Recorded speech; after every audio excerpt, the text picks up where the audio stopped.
तावत्पर्यन्तम् आचार्याः प्रयोगविधिं सुष्ठु निरूपितवन्तः। अद्य इदानीं सोमेन यजेत इत्यत्र वाक्यार्थविचारः कथं भवति इति अस्माकम् अवबोधः सम्यक् भवतु इत्येतदर्थं पुनः एकवारं तैः पाठ्यते। यद्यपि पूर्वं महेश्वरनाचार्यैः तथा सूर्यनारायणभट्टमहोदयैः अयं भागः पाठितः, परन्तु ग्रन्थेऽस्मिन् अयमेव विषयः महान् वर्तते इत्यतः पुनः एकवारम् आचार्यैः इदानीं बोध्यते। आचार्यान् प्रार्थये कृपया अस्मान् अनुगृह्णन्तु इति।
तत्र सोमेन यजेत इत्यत्र वाक्यार्थः कीदृशः इति विचारः। वाक्यार्थः कीदृशः इति किमर्थं विचारणीयम् इति चेत् इदं च शास्त्रं वाक्यशास्त्रम्।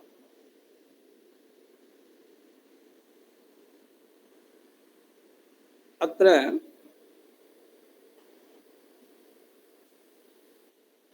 भावना मुख्यविशेषकः बोधः स्वीक्रियते, अर्थात्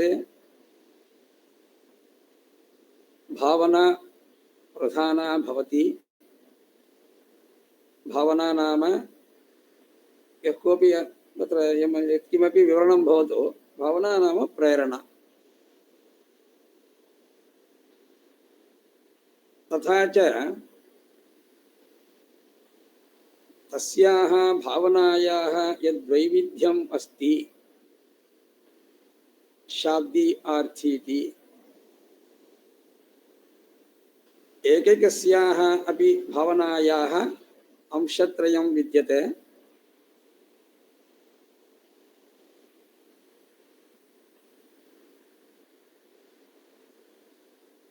तच्च अंशत्रयं भावनायामेव अन्वेति इति प्रथमतः अस्माभिः अवगन्तव्यं भवति।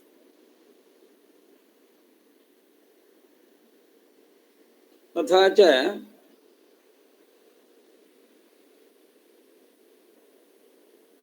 विधिः इति कश्चन विधिः वर्तते।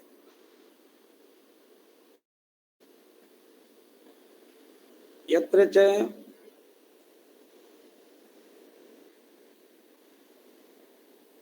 यागः अथवा होमः अथवा यत्किमपि कर्म प्रमाणान्तरेण प्राप्तं तर्हि तत्र पुनः तस्य विधानं तु न भवति। तादृशस्थले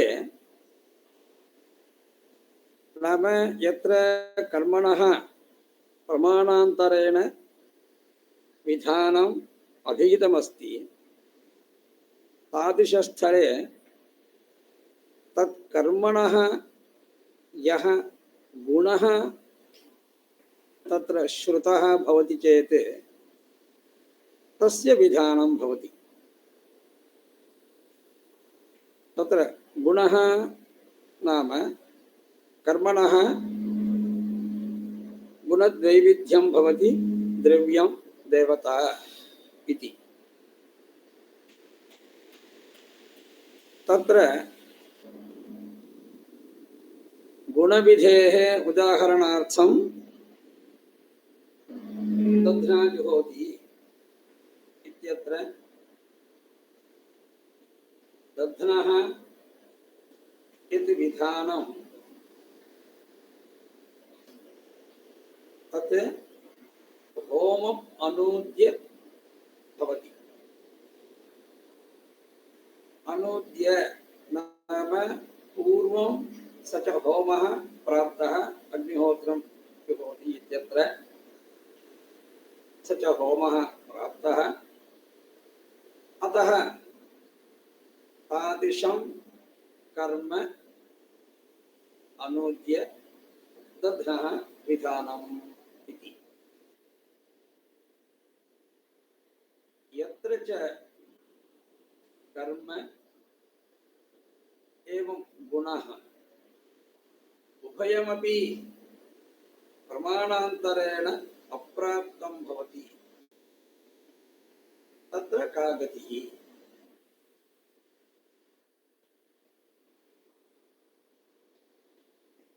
तत्र उभयोरपि विधानं भवितुमर्हति वा एकस्य विधानं भवितुमर्हति वा यदि एकस्य नाम अन्यतरस्य विधानं भवति चेत् तत् अन्यतरत् किं भवति इत्यादि विचारः केवलं मीमांसायामेव भवति। यतः तत्र कारणम् इदं वारं वारं मया इदं वाक्यशास्त्रं भवति। वाक्यार्थ अवगतौ तेषाम् अयं नियमः भवति। एकं वाक्यं सकृत् एकमेव अर्थं बोधयति तेनैव तद्वाक्यं चरितार्थं भवति सार्थकं भवति। तत्र अर्थद्वयकल्पनम् अन्येषु शास्त्रेषु तु तथा भवति।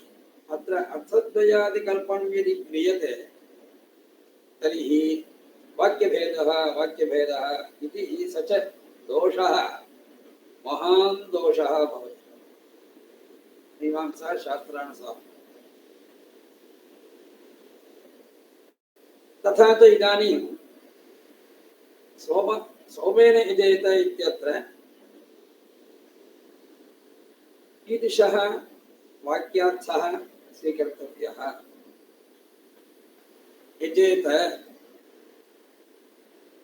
अस्माकं सिद्धान्तः पक्षायां भवति सोमवतः यागेन इष्टं भावयेत् इति। इदानीं सोमेन यजेत इत्यत्र एवं पर्यालोच्यते यागफलभावना इति उच्यते। फलभावना नाम आर्ची भावना। तस्यां भावनायां करणत्वेन क्रिया अन्वेति। कर्म करणत्वेन अन्वेति। कर्म नाम यागादि कर्म। तथा च अत्र सोमेन यजेत इत्यत्र यजेत तत्र पदद्वयं विद्यते। एकं पदं धातुनिरूपकं पदम्, अन्यः प्रत्ययपरं पदं, तदेव आख्यातपदम् इत्यपि उच्यते। आख्यातेन निरूपिता भवति भावना। तस्यामेव भावनायां समानपदोपात्तः यागः करणत्वेन अन्वेति।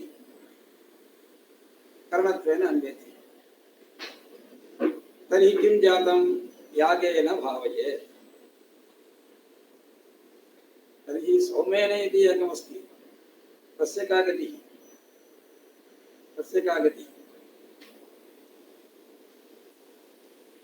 तर्हि तदर्थमेव अत्र विचारः भवति। सामानाधिकरण्ये यतः सोमेन इति स्पष्टं तृतीया विभक्तिः स्पष्टम् अभिहिता वर्तते। तर्हि अत्र अस्मिन् वाक्ये उक्तं पदार्थद्वयमपि सोमयागरूपं पदार्थद्वयमपि प्रमाणान्तरेण अप्राप्तम्। यदि प्रमाणान्तरेण अप्राप्तं भवति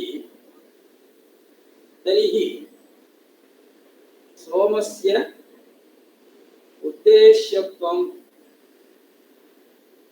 अथवा कर्मत्वं भवितुं नार्हति। यतः तत्र तृतीया विभक्त्या श्रूयते सोमेन इति।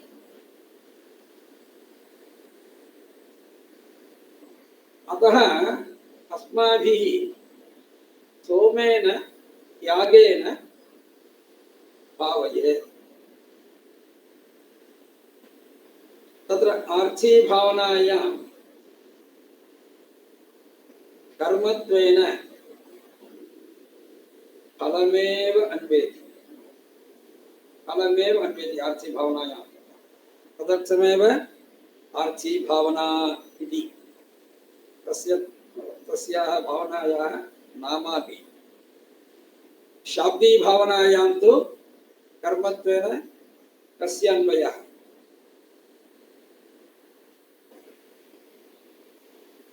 शाब्दी भावनायां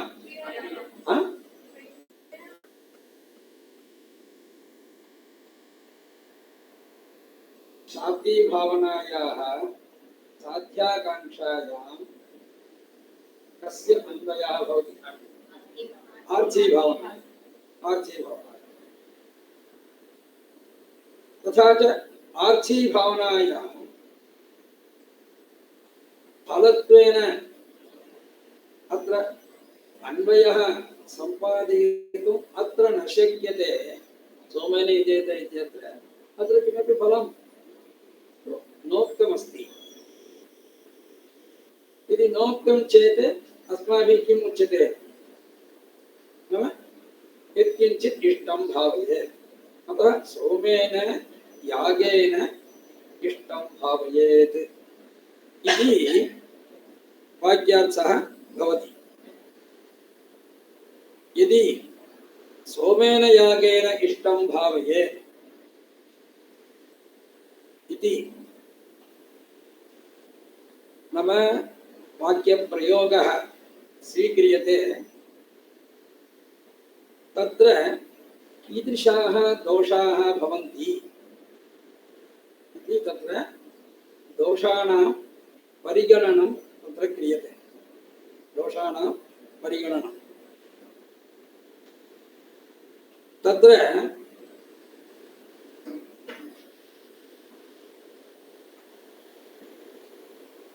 यागस्य करणत्वेन अन्वयः भावनायां तथैव सोमस्यापि करणत्वेन अन्वयः भावनायां। तर्हि किं जातं यागः यथा प्रधानं भवति तत्कर्म तथैव सोमोऽपि सोमरूपं द्रव्यमपि प्रधानम् इति भवति। तर्हि सोमः सोमरूपं द्रव्यं सोमः नाम अत्र द्रव्यं यागार्थं नास्ति तद्द्रव्यं यागार्थं नास्ति इति भवति। तर्हि सोमः यागार्थं यदि नास्ति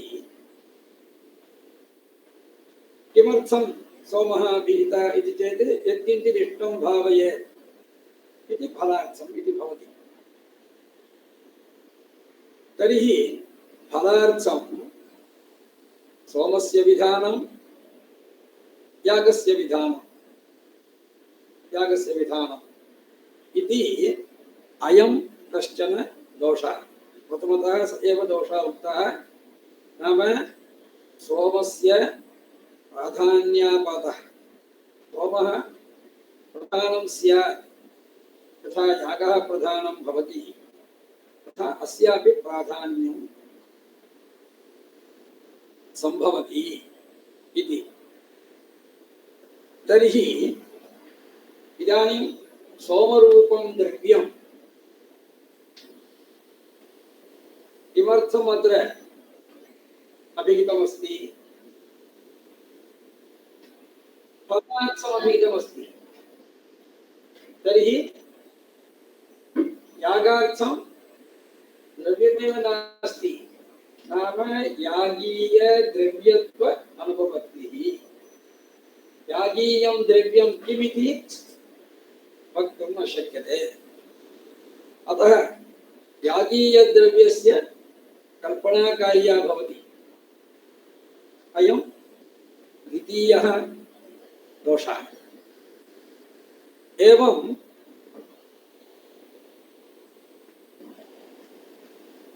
तत्र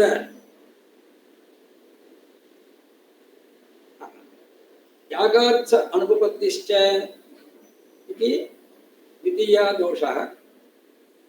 तृतीयः दोषः भवति यदि यागार्थं सोमद्रव्यं तु नास्ति सोमद्रव्यविधानं नास्ति तर्हि यागीयद्रव्यकल्पनं कार्यं भवति। यतः यागीयं द्रव्यं तत्रापि नोक्तम् इति तृतीयः दोषः। चतुर्थः दोषः एवं भवति भावनायाम् आर्ची भावनायाः यच्च आकांक्षा भवति साधनाकांक्षा साध्याकांक्षा इति कर्तव्यताकांक्षा इति तत्र करणाकांक्षायां यागस्य अन्वयेन सा आकांक्षा शांता जाता। तर्हि पुनः किमर्थं भिन्न पदेन प्रोक्तं यत् सोमद्रव्यं तस्य करणत्वेन अन्वयः किमर्थं कार्यः सा च चतुर्थी अनुपपत्तिः। पुनः कथयामि नाम यजेत इत्यत्र यागस्य तत्र भावनायाम् अर्थी भावनायाम् अर्थात् फलभावनायां यागस्य अन्वयादेव तत्र करणाकांक्षायाः प्रशान्तत्वात् पुनः सोमस्य अन्वयः दुर्घटः। नहि सोमस्यैव प्रथमतः तत्र भवतु सौमेन इति सोमकर्णिका भावना इति भवतु इति वक्तुं न शक्यते। कथं वक्तुं न शक्यते इति चेत् समानपदे अभिहितः वर्तते अयं यागः। समानपदं नाम यजेत इत्यस्मिन्नेव पदे धात्वर्थः अभिहितः अतः तस्यैव करणत्वं भवति। पुनः किमर्थं मया गुणविधेः उदाहरणं सूचितं नाम दध्नाजुहोति इत्यत्र तत्र होमकर्णिका भावना इति नोच्यते, तत्र दधिकर्णिका भावना इत्येव उच्यते।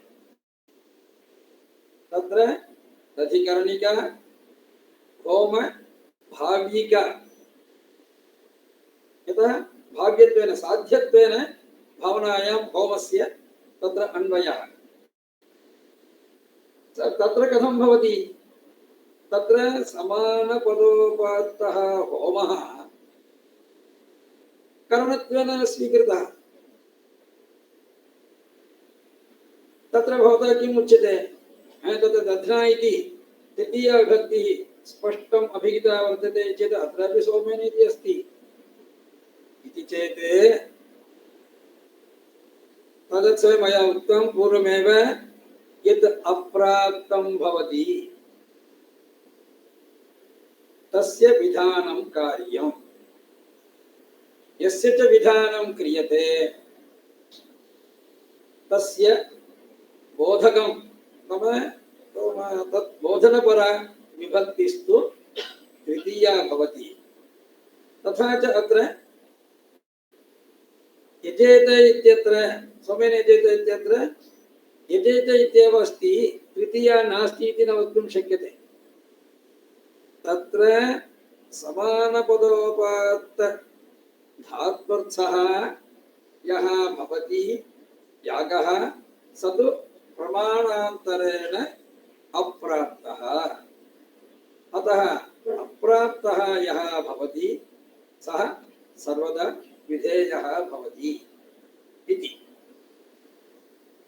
तथा च सामानाधिकरण्येन यदि अन्वयः क्रियते चेत् सोमेन यागेन भावयेत् इति उच्यते चेत् एतादृशाः दोषाः तत्र लगन्ति इति।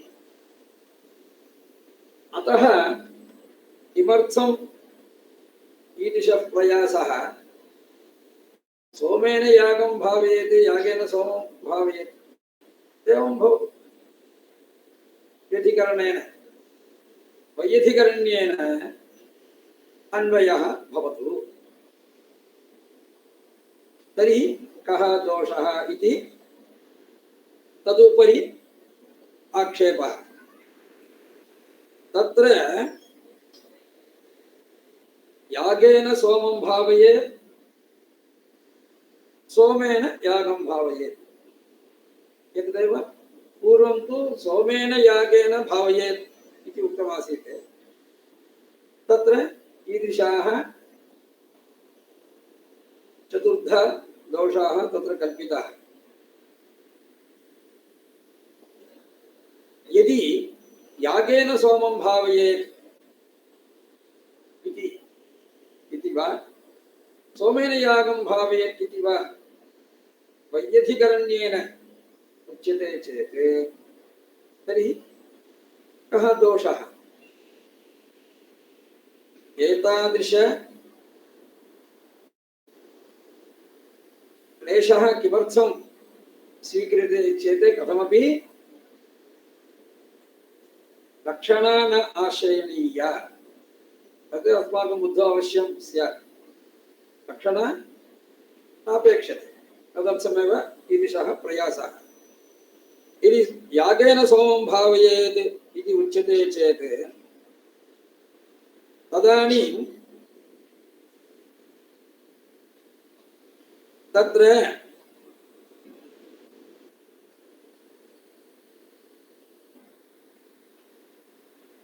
यागेन सोमेन यजेत इति अस्ति। यजेत इति अस्ति। तत्र समान पदोपात्त यागपदेन यत् इष्टं भवति तद् इष्टस्यैव उद्देश्यकोटौ निवेशनीयत्वात् तत्र यागेन सोमं भावयेत् इति वक्तुं न शक्यते इति। यागेन सोमं भावयेत् अर्थात् तस्य तात्पर्यं किम्? यागः धात्वर्थः तत्र भवति। स च यागः करणत्वेन अन्वयति पार्थिभावनाय फलभावनायां। तर्हि करणत्वेन अन्वितस्य यागस्य सोमकर्म भावनाय अन्वयः अनुपपन्नः। सोमकर्मक भावनायां अन्वयः अनुपपन्नः। तस्य तात्पर्यं किम्? करणत्वेन यः यागः, इयं पङ्क्ति तथा न्यायप्रकाशः वर्तते। करणत्वेन अन्वितः यः यागः वर्तते, भावनायाम् अन्वितः यागः, तस्य यागस्य उद्देश्यं किम्? यत्किञ्चित् इष्टं तत्र श्रूयमाणम् इष्टं वा भवतु अश्रूयमाणम् इष्टं वा भवतु। यत्र अश्रूयमाणं भवति सस्वर्गः स्यात् सर्वान् प्रति अविशिष्टफलत्वात् इति कश्चन न्यायः वर्तते। अस्तु, स्वर्ग तत्र स्वर्गादिकमेव तत्र स्वीक्रियते इति। यत्र इष्टरूपेण फलं नोक्तं तत्र कस्य श्रवणं कार्यम् इति मर्यादा वर्तते। अतः तत्फलकर्मक भावनायामेव यागपदार्थस्य अन्वयात् पुनः सोमकर्मक भावनायां कथं यागस्य अन्वयः भवितुम् अर्हति? यत्किमपि कार्यं क्रियते चेत् किमर्थं तत् कार्यं क्रियते इति पृच्छ्यते चेत् यत् अभीष्टम् अभीप्सितं यत् फलं भवति तदेव उच्यते, न तु सिद्धं यद् वस्तु तदर्थं मया क्रियते। किमर्थं तस्यां कार्यशालायाम् अन्वयः क्रियते चेत् मम पार्श्वे पुस्तकमस्ति। पुस्तकं तु सर्वदा अस्ति एव। पट्टाभिरामोपाध्यायानां मीमांसकमूर्धन्यानां नाम्नि अत्र ग्रन्थालयः वर्तते किल, ते मीमांसकाः, तत्र पुस्तकानि सन्ति, तदर्थं पठ्यते इति उच्यते। पुस्तकं तु सिद्धं वस्तु, साधनीयं किमस्ति यत् अभीप्सितं सोमः अभीप्सितः भवति वा न, अतः अयं प्रथमः दोषः भवति। तदनन्तरं यागस्य सोमार्थत्वकल्पणं यागेन सोमं भावयेत् इति अस्ति किल। यागेन सोमं भावयेत् इति चेत् यागः किमर्थमस्ति इति चेत् सोमार्थः यागः। तर्हि अदृष्टद्वयापत्तिः इति। अदृष्टद्वयापत्तिः इति चेत् कथम् इति अदृष्टद्वयकल्पना भवतु इति वक्तुं न शक्यते। अदृष्टद्वयकल्पनं कथम् इति चेत् व्रीहीन् अवहन्ति, अवहननं कुट्टनं किमर्थम् इति चेत् दोषविमोकार्थं, तत्र दृष्टं प्रयोजनं विद्यते। अतः व्रीहेः अवहननरूपः यः संस्कारः क्रियते तस्य संस्कारस्य प्रयोजनं दृष्टं भवति।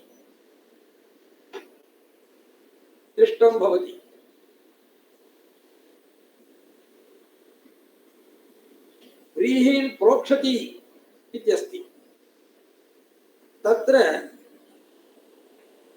व्रीह्यादीनां प्रोक्षणं किमर्थम्?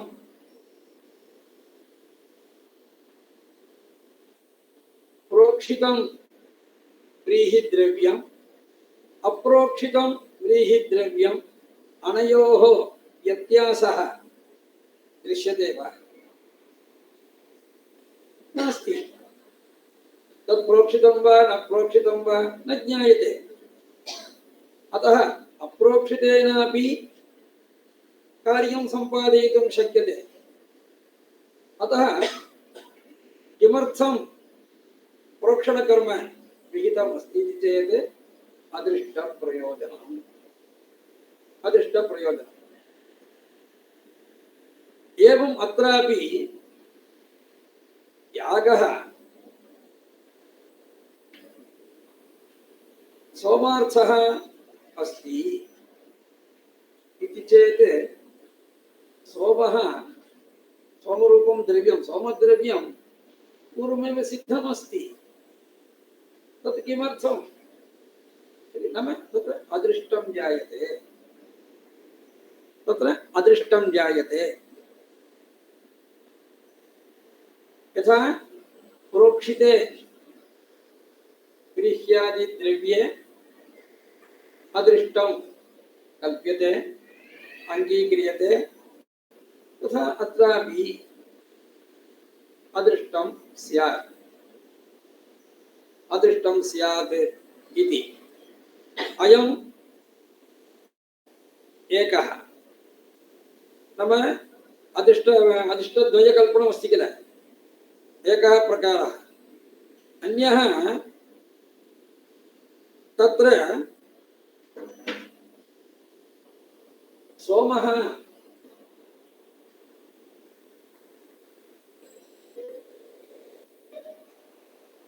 किमर्थम् अत्र सोमद्रव्यं विहितमस्ति? आहुतिद्रव्यरूपेण तस्य विधानं किल। अतः यदा सोमरसस्य अभिषवः, नाम तत्र सोम अभिषवः नाम सोमलतायाः अभिषवः क्रियते चेत् पीस्ना हिंदी में बोलते हैं ना, तत्र अभिषवः क्रियते चेत् तदनन्तरं यत् प्राप्यते सोमरसः, तेन रसेन यागः सम्पन्नः भवति तर्हि इदानीं सोमः कुत्र अस्ति? कुत्रापि नास्ति। भस्मीकृतं तद्द्रव्यं। तर्हि अनेन कीदृशम् इष्टं भावयेत्? कीदृशम् इष्टं भवितुमर्हति? किमपि नास्ति। यतः भस्मीकृतम् इति चेत् तदर्थम् एकम् अदृष्टं कल्पनीयं भवति। अतः एवम् अदृष्टद्वयकल्पनं वैयधिकरण्येन अर्थः वर्ण्यते चेत् तत्र अदृष्टद्वयकल्पनं भवति।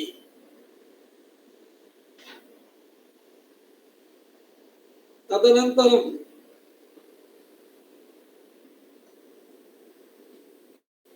यागेन सोमं भावयेत्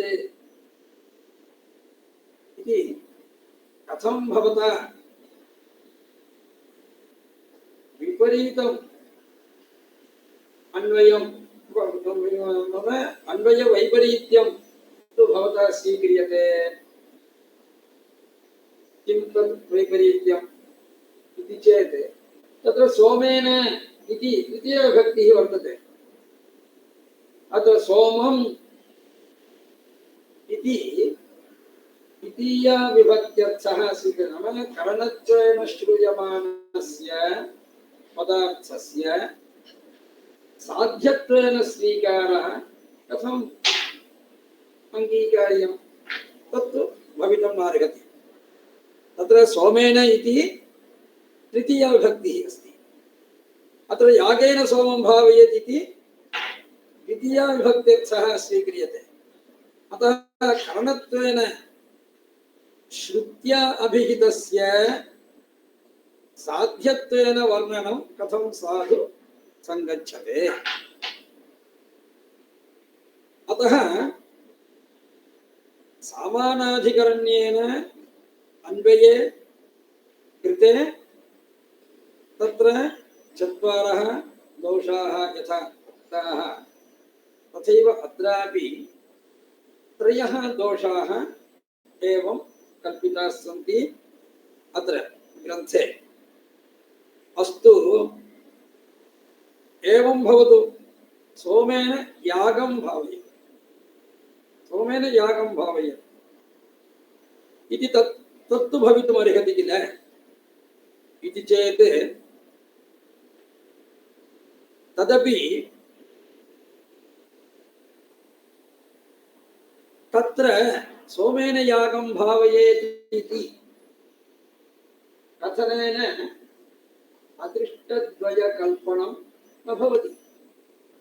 यतः यागः पूर्वं सिद्धः नास्ति, क्रियमाणः भवति, कर्तव्यं भवति तत् कर्म। अतः सोमेन यागः क्रियते। सोमः यागार्थः, सोमद्रव्यं यागार्थम् इति वक्तुं शक्यते। अतः सोमेन यागं भावयेत् इति भवतु। इति चेत् तत्र उच्यते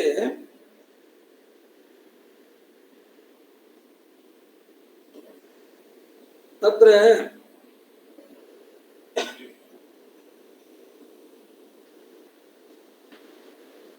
यागः अप्रसिद्धः वर्तते। अन्यत्र कीदृशः यागः? अत्र यथा दध्ना होमं भावयेत् इतिवत् अत्र सोमेन यागं भावयेत् इति वक्तुं न शक्यते। यदि अयं यागः कुत्रापि पूर्वं विहितः स्यात्, प्रमाणान्तरेण अयं यागः प्राप्तश्चेत् स च यागः अत्र कर्मत्वेन भावनायां फलभावनायाम् अन्वेति इति वक्तुं शक्यते। यागस्य अप्राप्तत्वात् कथम् अत्र साध्यत्वेन निर्देशः साध्यत्वेन निर्देशः अपि च यजेत इत्यत्र पूर्वं यदुक्तं तदेव समानपदोपात्तस्य धात्वर्थस्य अप्राप्तस्य कारणत्वेनैव अन्वयः इति नियमः वर्तते इति कथं स च यागः अत्र कर्मत्वेन अत्र भावनायां फलभावनायाम् अन्वेति अतः वैयधिकरण्येन सामानाधिकरण्येन वा अत्र सोमपदार्थस्य भावनायाम् अन्वयः वक्तुं न शक्यते इति तत् तथैव तिष्ठति पूर्वपक्षः तथैव तिष्ठति तत् तथैव तिष्ठति परन्तु पूर्वैव एवं प्रयासः कृतः सामानाधिकरण्येन भवतु वैयधिकरण्येन वा भवतु किमर्थं मत्वर्थलक्षणा इति तदनन्तरं भवति अत्र केवलं सम्बन्धमात्रं विधीयते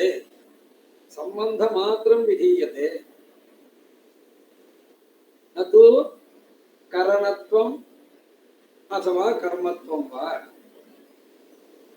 इति तदानीं एतादृशाः दोषाः न भवेयुः एवं तत्र सोमेन यजेत इत्यत्र वाक्यार्थः अपि भवितुमर्हति इति कश्चन प्रयासः तत् कथम् इति चेत्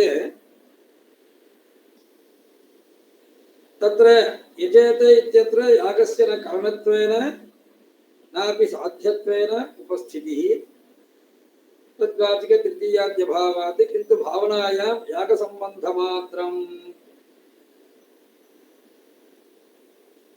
प्रतीयते यागस्य च भावनासम्बन्धः करणत्वेन साध्यत्वेन वा स्वीक्रियते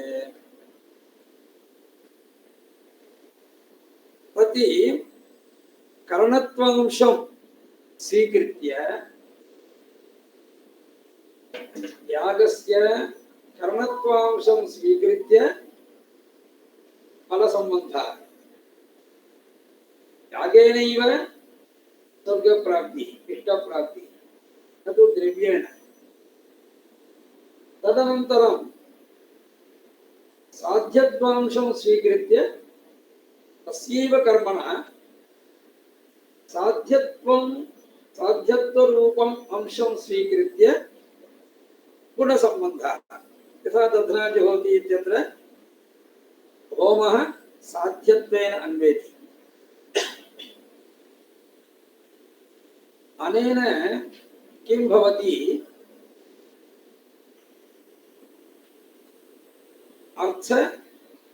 अर्थवैरूप्यं भवति अर्थवैरूप्यं नाम अर्थद्वैविध्यं भवति यागस्य प्रधानत्वं तस्यैव गुणत्वं एवं यस्य अनुवाद्यत्वं भवति तस्यैव नाम उपादेयत्वं यस्य उद्देश्यत्वं भवति तस्यैव विधेयत्वमपि भवति नाम एकस्यैव विरुद्ध त्रिकद्वयापत्तिः इति विरुद्ध त्रिकद्वयापत्तिः इति तत्र कुत्रचित् पाठे वर्तते, कुत्रचित् पुस्तके वर्तते, कुत्रचित् पुस्तके विरुद्धत्रिकद्वयापत्तिः इति पाठः नास्ति।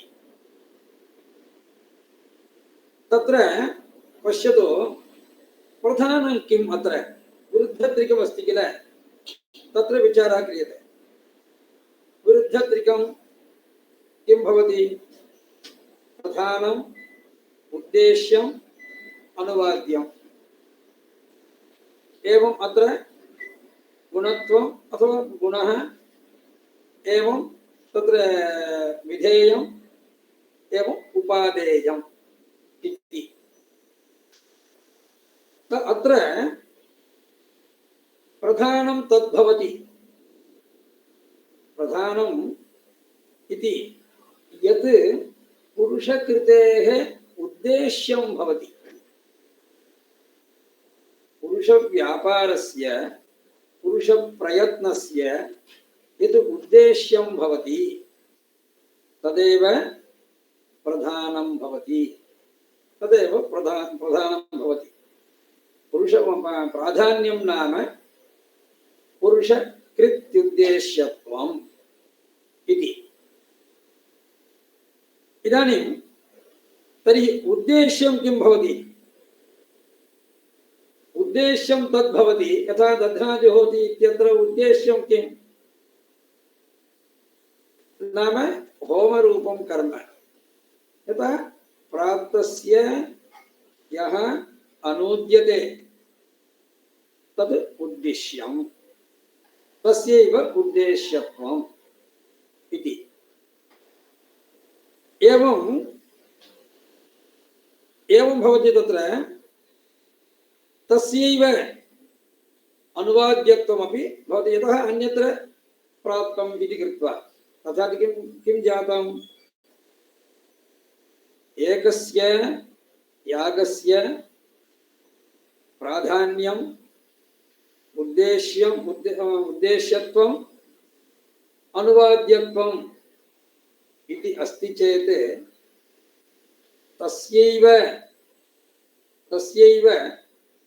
तत्र गुणत्वं, यदि गुणविधिः स्वीक्रियते चेत् अयं तु तथैव प्रयतते किल, गुणविधिः भवतु इति। तर्हि तस्यैव प्रधानरूपस्य यागस्यैव गुणत्वकल्पणम्। यदि गुणत्वकल्पणं भवति चेत् तस्य गुणविधिः इति कृत्वा तस्य विधेयत्वं भवति। यदि विधेयत्वं भवति इति चेत् तस्यैव उपादेयत्वमपि भवति, उपादेयत्वमपि भवति इति कृत्वा तत्र केवलं सम्बन्धमात्रविवक्षणे विरुद्धत्रिकद्वय आपत्तिरूपं दूषणं तु अत्र सम्भवति इति अयं कश्चन पक्षः अत्र अस्मिन् विचारे। तर्हि एवं भवितुमर्हति वा इति। कथम्? इति कर्तव्यताकाङ्क्षायां सोमस्य इति कर्तव्यतात्वेन अन्वयः भवेत् इति चेत् इति कर्तव्यतात्वेन कस्य अन्वयः भवति? कस्य अन्वयः न भवति? द्रव्यगुणयोः कदापि इति कर्तव्यताकाङ्क्षायाम् इति कर्तव्यतात्वेन अन्वयः न भवति। तर्हि केवलं क्रियाया एव अन्वयः भवति, क्रियाया एव अन्वयः भवति। तत्र रहस्यं किमस्ति? कथं द्रव्यं वा गुणो वा नान्वेति, क्रिया एव अन्वेति इति चेत् इति कर्तव्यताकाङ्क्षायाः स्वरूपं किम्? कथं कर्तव्यं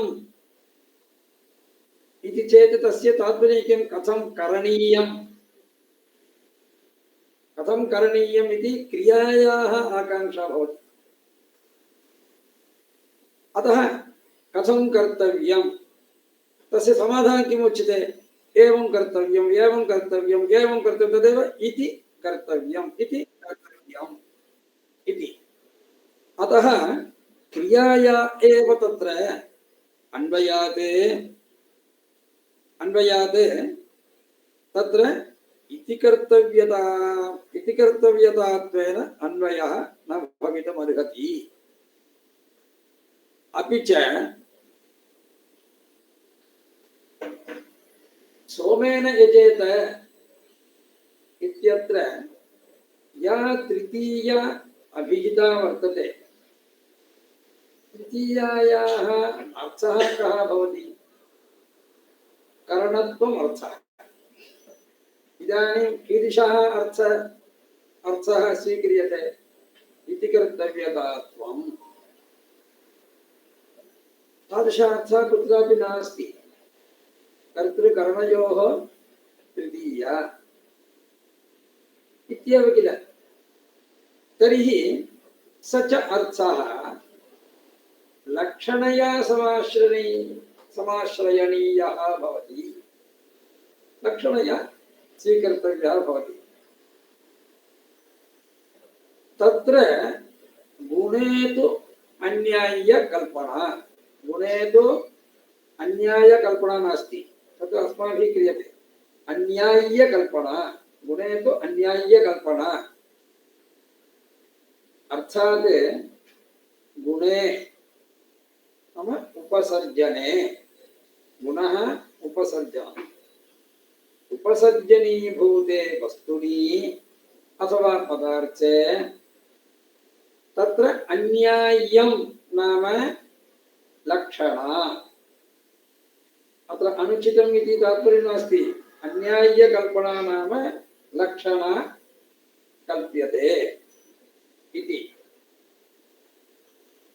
अयं तु लौकिकन्यायः भवति, लौकिकन्यायः भवति। इदानीं नाम यदि कश्चन शासकः उत्कोचेन पीडितः भवति, उत्कोचेन पीडितः भवति, स तु अधिगृहीतोऽपि भवति न्यायालयेन, तथापि तत्र दण्डः किं राज्ञः दीयते वा?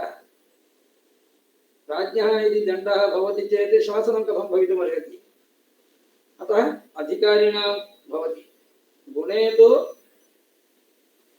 उपसर्जने लक्षणाश्रयं नाम अयं न्यायः लौकिकसहकृतः न्यायः भवति, गुणे तु अन्याय्यकल्पना इति। अतः अत्र तत्र सोमेन इत्यत्र तृतीयाया विभक्तिः अभिहिता वर्तते। तस्यां तृतीयायाम् अथवा तस्याः तृतीयायाः यः अर्थः वर्तते करणत्वं, तम् अपहाय तत्र मत्वर्थलक्षणा न लक्षण इति कर्तव्यतात्मरूपलक्षणा न कार्या इति। तदनन्तरं अस्मिन्नेव प्रसंगे वेदो वा प्रायदर्शनात् एतादृशं किमपि आगतमस्ति, तत्र अन्यः विषयः।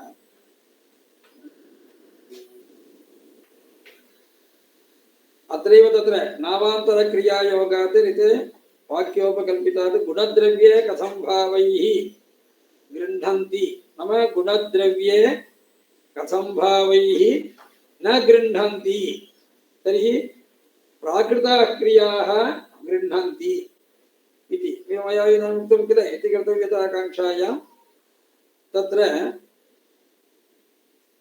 एतेषामेव कर्मणामेव अन्वयः भवति। अतएव तत्र अङ्गकलापादि तत्र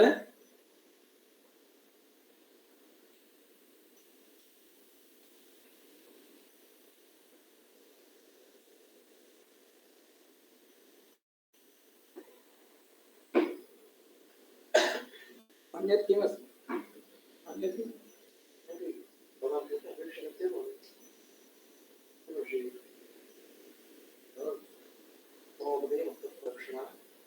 अवश्यम् अंगीकार्या इति सिद्धान्तपक्षः पूर्वपक्षे तु लक्षणामस्ति लक्षणः तावत् दोषप्रस्तावः भवति अतः लक्षणानास्तु इति आक्षेप्यते तत्र भवताम् अभिप्रायः सन्देहः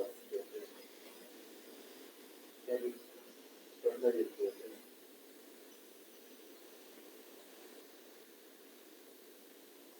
इतः वाक्य घटित पदानां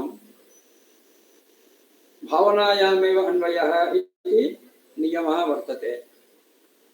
तेषां पदानां समानाधिकरण्येन वा वैयधिकरण्येन वा अन्वयः स्वीकर्तव्यः भवति। उभयथापि भवितुं नार्हति। तत्र के दोषाः भवन्ति इति तदस्माभिः उक्तं। समानाधिकरणपक्षे चतुर्विधः दोषः उक्तः। तदनन्तरं वैयधिकरणपक्षे त्रयः, तदनन्तरं पुनः त्रयः इति कृत्वा तत्र वैयधिकरणपक्षेपि दोषकल्पनं, समानाधिकरणपक्षेपि दोषकल्पनं, तदनन्तरम् इति कर्तव्यतात्वेन सोमस्य अन्वयः भवतु इति चेत् तदपि भवितुं नार्हति।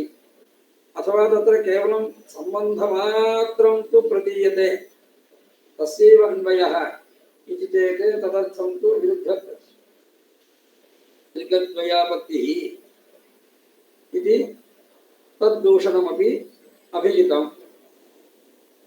अन्ये ये विषयाः सन्ति एतदनुसृत्य बहूनाम् अधिकरणानां तु यः निर्णयः वर्तते तं सिद्धान्तं स्वीकृत्य अत्र कथं योजनीयम् इति तथा तत्र प्रयासः कृतः। यथा तत्र वेदो वा प्रायतिष्णात् तत्र गुणे त्वन्यायकल्पनम् इति चेत् तत्र तु कथं तु वाक्यार्थः भवति इत्यादि विचारः भवति तत्र। अतः अन्यः कोऽपि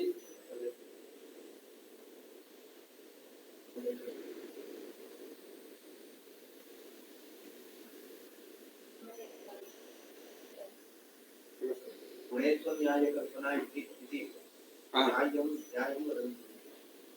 गुणे तु अन्याय्यकल्पना उपसर्जनीभूतस्थले एव लक्षण स्वीकार अन्याय्यम् अन्याय कुत्रचित् पाठे अन्यायकल्पना इति अस्ति। अत्र अन्याय्यकल्पना इति चेत् नाम लक्षणकल्पना लक्षण इति तात्पर्यं। लक्षण इति अतः उपसर्जने मुख्ये स्थले तत्र मुख्यं किमस्ति अत्र तृतीया सोमेन इति तृतीया विभक्त्यर्थः अत्र मुख्यः वर्तते। अत्र तु लक्षणाश्रयणं तु कथं भवितुमर्हति तृतीयार्थः करणत्वमिति कर्तृकरणयोस्तृतीया इति स्पष्टम् अभिहितमस्ति। तदेव न मीमांसानुसारमपि इदं यद्द्रव्यं तत् अप्राप्तमस्ति। सोमस्तु कुत्र सोमद्रव्यं तु कुत्रचित् मिलत्येव परन्तु यागीयद्रव्यत्वेन अन्यत्र कुत्रचित् न पठितमस्ति अतः अप्राप्तमिति। अतएव पूर्वमेव यत् उभयमपि अप्राप्तं तत्र विशिष्टविधिः समाश्रियते। विशिष्टविधि समर्थनाय मत्वर्थलक्षणायाः आश्रयणम् इति कृत्वा सोमवता इष्टं भावयेत्, सोमवता यागेन इष्टं भावयेत् इति आदौ तत्प्रतिज्ञाय तदनन्तरं विचारः प्रवर्तितः।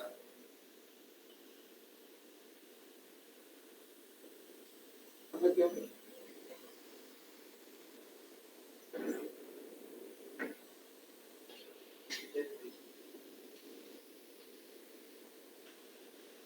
आकांक्षात्रयात् अपि अधिका आकांक्षा अस्ति चेत् पृच्छतु।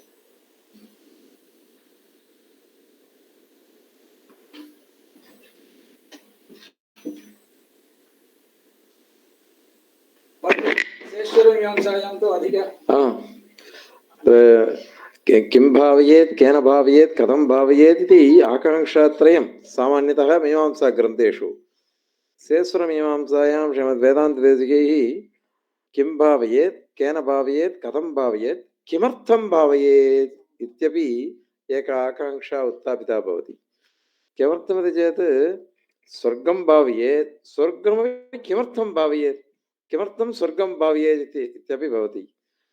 यतः अनुभूतिः इति चेत् कस्मिन् विषये किमर्थं तत् इत्यपि आकांक्षा भवति इत्येवं रूपेण तत्र विचारितः।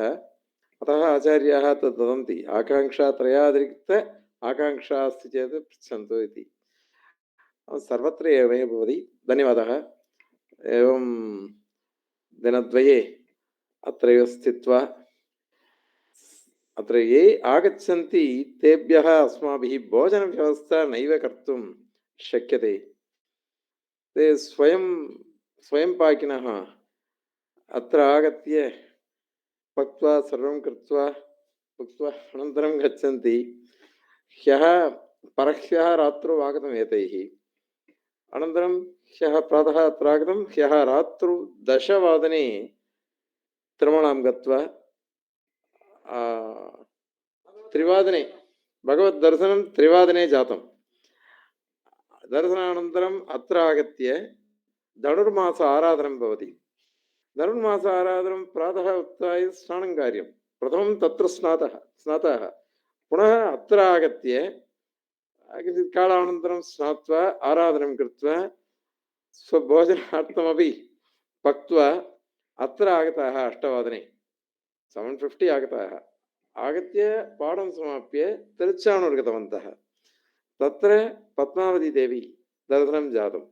तदनन्तरं 11:30 वादने वा तदनन्तरं वा गृहम् आगत्य उक्तवन्तः विश्रान्तिरूपेण इव स्वीकृता एतैः। एकस्मिन्नेव दिने अनेकानि प्रधानानि कर्माणि, अत्र क्रमः नास्ति, उत्तमः एव। सत्यं क्रमः सर्वोऽपि क्रमः उल्लङ्घितः भवति।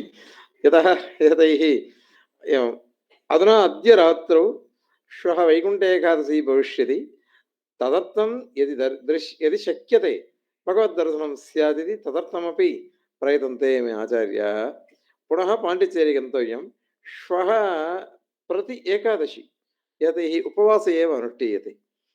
प्रति उपवासः अस्माकं सम्प्रदाये श्रवणद्वादशी इति भवति। एकादशी अनन्तरं श्रावणद्वादशी दिनद्वयेपि उपवासः, तदनन्तरदिने एव यदैः पारणा विधीयते। अतः तादृशाः अस्मदर्थम् अत्र आगत्य सम्यक् पाठितवन्तः। अधुनापि विशिष्टविधिस्वरूपं न्यायप्रकाशे एव स्पष्टतया अधिकतया बहु न्यायसञ्चारपुरस्सरं निरूपितः भवति विशिष्टविधिविचारः। अतः एतत् सर्वमत्र सुष्ठुक्तवन्तः। एतेभ्यः अस्माभिः किमपि कर्तुं नैव शक्यते। तत्र सन्तोषः भवति। सामान्यतः पण्डितपुत्रः परमशुण्डः इत्युच्यते। पण्डितः कश्चन अस्ति चेत् तस्य पुत्रः नैव पठति, यथेष्टं व्यवहरति, यथेष्टम् अटति।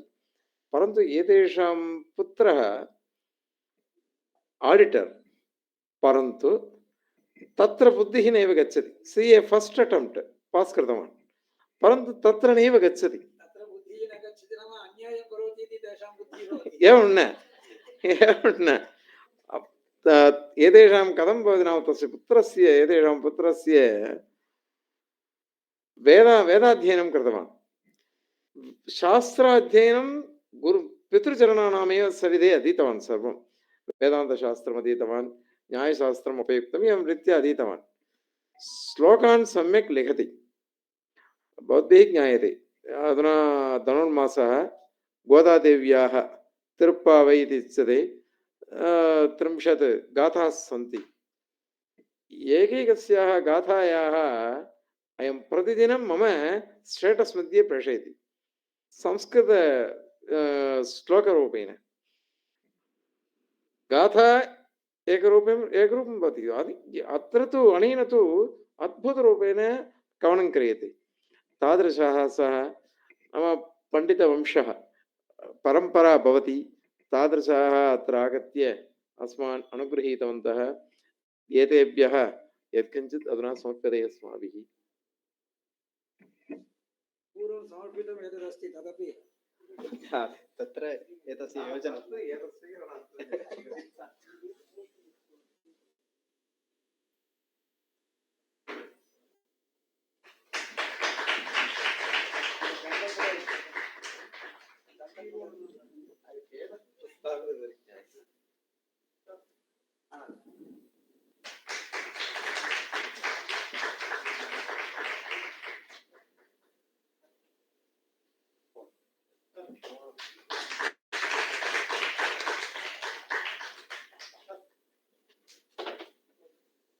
सर्वे आगच्छन्तु स्वीकुर्मः एतस्य महेश महेशः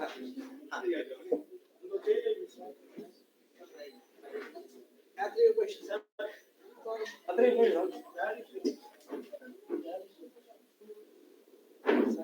आदि संडे आदिवार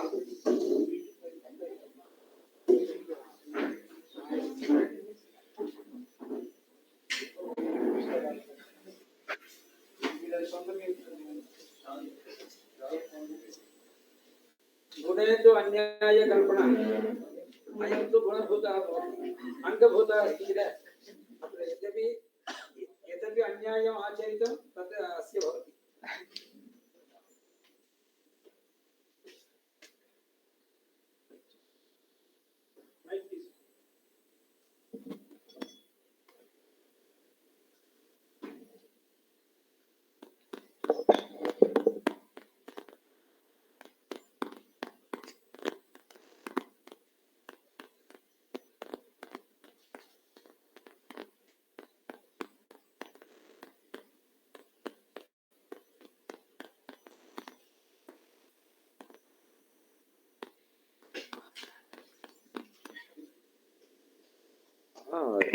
श्वः सायङ्काले प्रातः नैव कक्ष्या भविष्यति वैकुण्ठ एकादशी भगवद्गीता अवतारोत्सवः अतः सायङ्काले 3 भविष्यति मणिद्राविडशास्त्रिचरणाः आगमिष्यन्ति कृपया सर्वे आगच्छन्तु अधुना शान्तिपाठः भवति सुखिनः सर्वे सन्तु निरामयाः कस्य दुःखभाग् भवेत् ॐ शान्ति शान्तिः हरिः ॐ यथा पूर्वं छायापणमागतं